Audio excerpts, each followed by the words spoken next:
Hey y'all, back for another one. This is my review of the Howa Model 1500 Mini Action in 6.5 Grendel.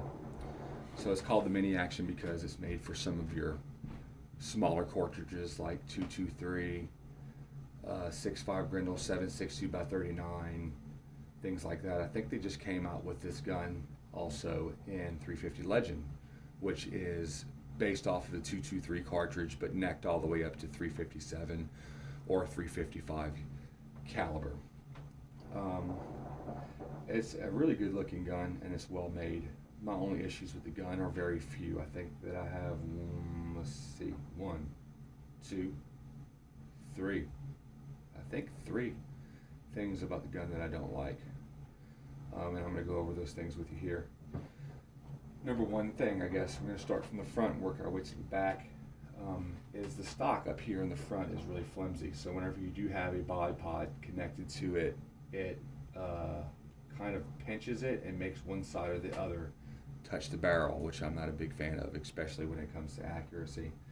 Might affect it a lot, might affect it a little, I don't know. It's just something that I don't really like.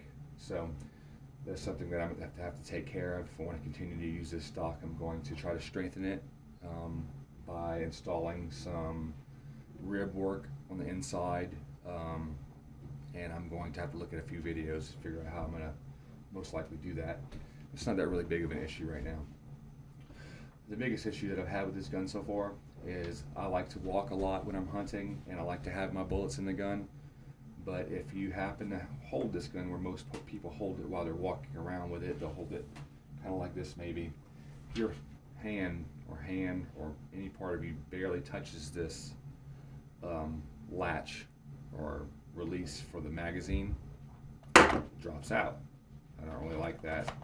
It's just really easy to get to.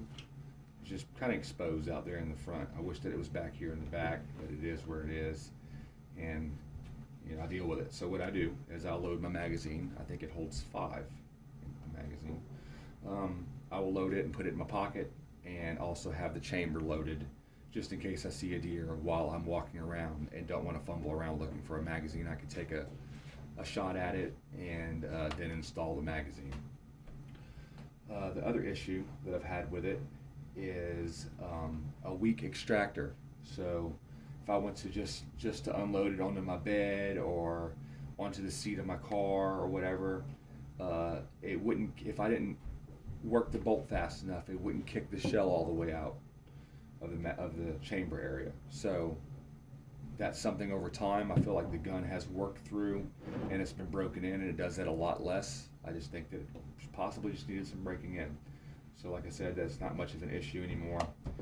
Another issue that I had with the gun is I kind of dropped it one time whenever I was coming out of my deer stand from about 6 feet off the ground. My little hoist rope broke that I used to pick up my bow or my gun and bring it to the stand with me.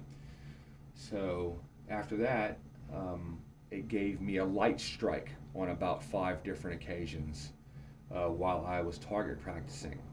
But since then, I've shot 300 or so rounds through it and haven't had another issue.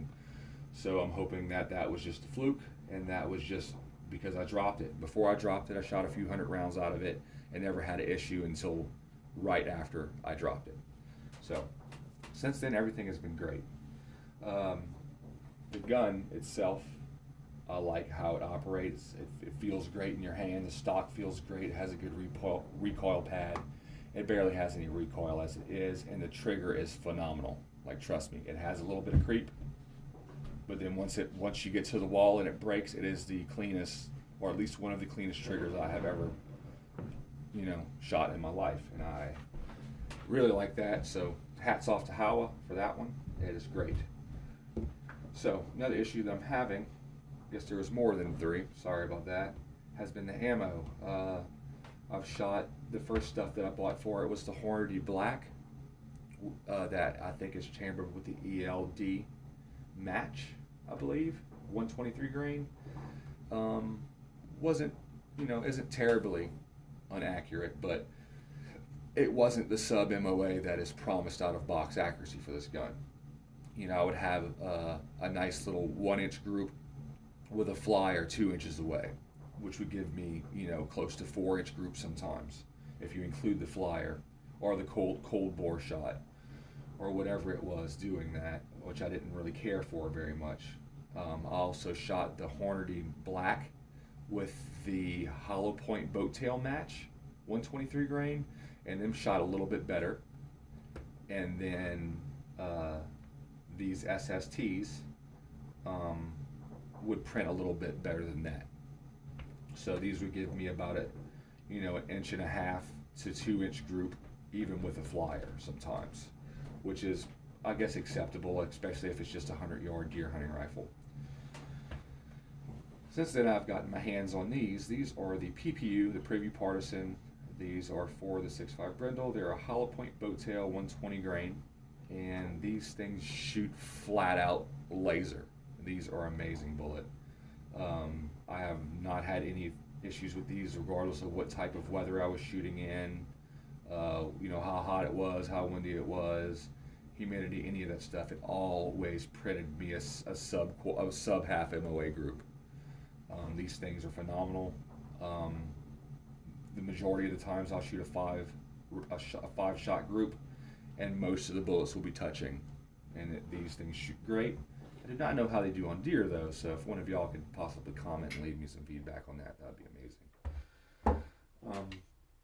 I also picked up these a while back. These are the 90 grain TNT jacketed hollow point by American Eagle, which is made by Federal. It labels that they're for varmint and predator, but I know that 90 grain is more than enough to kill a whitetail deer, especially whenever you know that, the 223 does that all the time.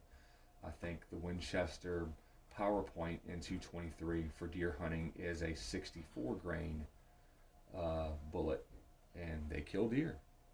So there's no reason why these shouldn't. These also come out of the barrel at 3,000 feet a second. Now, I'm not sure if that is, the data for this comes from a 24-inch barrel or what, but it's still pretty impressive. I just haven't had a lot of chance to really shoot these very much, and I will in the future. But as of now, that is everything on this gun besides the scope, really. But I mean, y'all can put whatever you want on them. I think normally they come with a Nico Sterling 3-9 by 40 millimeter Panamax on them. I bought mine separate because when I ordered my gun, I just got the gun. By the way, 3 years ago when I bought this, it was about $550 for this specific gun. Anyways, y'all have a good day. Thanks for watching the video. Please like and subscribe, like always. God bless.